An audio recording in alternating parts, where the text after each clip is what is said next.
আশ্চর্য গাঢ় দেখেছেন? গাড়ি খেলা, ফাগুনে পরে সাজ, ফুল। নওগাঁ জেলা প্রশাসক মোহাম্মদ আব্দুল আউয়াল। চন্দ্র, সূর্য, গ্রহ তারা।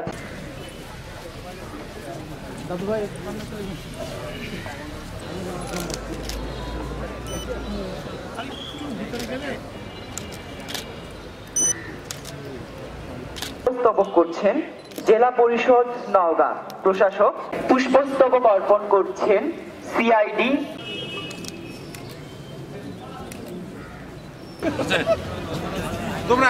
এ পর্যায়ে পুষ্পস্তবক অর্পণের জন্য এগিয়ে যাচ্ছে।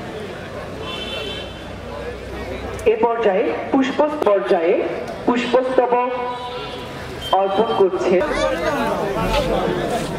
সকলের প্রতি বিনীত অনুরোধ